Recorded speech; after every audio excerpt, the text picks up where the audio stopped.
Here, 26th B part. It is written X Limited provides you the following information. Non-current investment as on opening investment 50,000 है, non-current investment हमारे पास closing में 60,000 है. It is clear. Now you can see at the end what are the adjustment is during the year 18. X Limited purchase investment costing 25. मतलब उन्होंने उस 18 वाले 18 वाले साल के बीच में 25,000 रुपये का इन्वेस्टमेंट उन्होंने खरीद लिया. कॉस्टिंग इतना है. एंड सोल्ड इन्वेस्टमेंट 20% लॉस पे उन्होंने इन्वेस्टमेंट का बुक वैल्यू के हिसाब से सेल किया. Calculate the source of cash. तो हम लोग को सोर्स ऑफ कैश 12,000 आंसर आ रहा है. We will see and no need to make any format, directly we will solve it. So you can see here in this cost of investment sold we have to calculate. So first of all we will write the non current investment at the beginning of a year. सबसे पहले तो beginning में देख लेते हैं. Question में देखिए बेटा, beginning में दिया हुआ है आपको non current investment, हमारे को दिया हुआ है beginning में 50,000.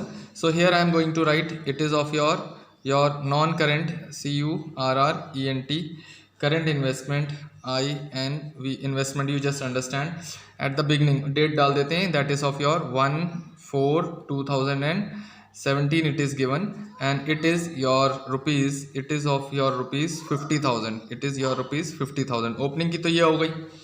अब इसमें परचेज हमने कर लिया था, so we will add the purchase in this. We will add the purchase during the year. PURCHASE purchase, DURING during, YEAR year. तो परचेज कितने का किया था, अमाउंट दिया हुआ है. Purchase amount is, let me see, 25,000 का कॉस्ट 25,000. सो परचेज इज और 25,000.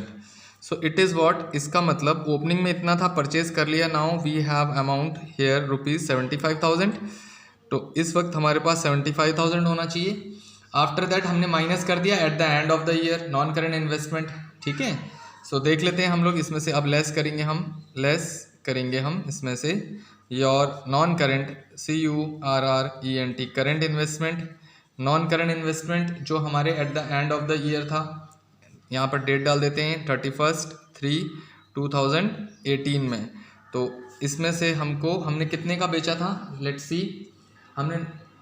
We have sold it, let me see, 60,000 का बचा था हमारे पास. बेचा तो नहीं था, लास्ट में हमारे पास बचा था 60,000 का. इसका मतलब 75,000 शुरू में हमारे पास at the beginning of the year 50,000 का था. 25,000 का और खरीद लिया, टोटल 75 होना चाहिए. लेकिन लास्ट में कितने का बचा, 60 का बचा. इसका मतलब हमने कितना बेच दिया, इसका मतलब हमने कॉस्ट ऑफ द सोल्ड 15,000 रुपये का हमने बेच दिया. So it is of your rupees, ये हमारे पास आ जाएगा cost of investment sold.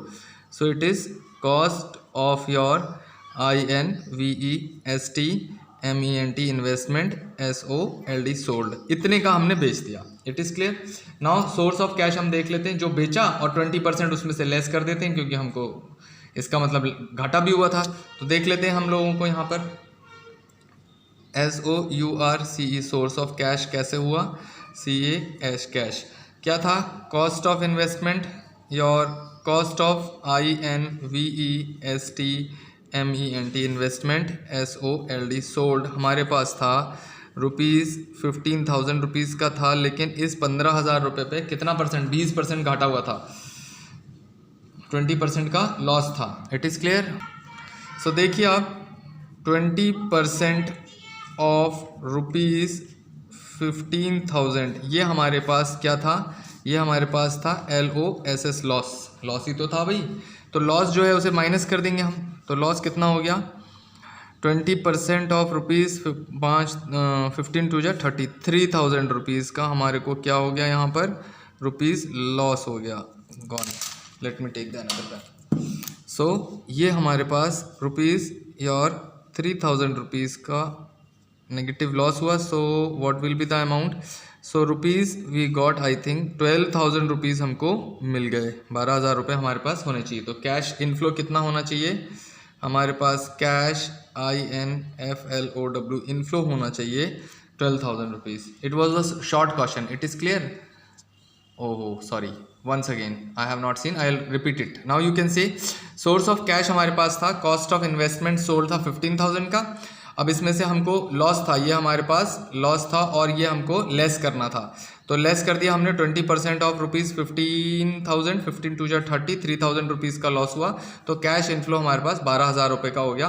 This is your cash inflow. Now you can note it down.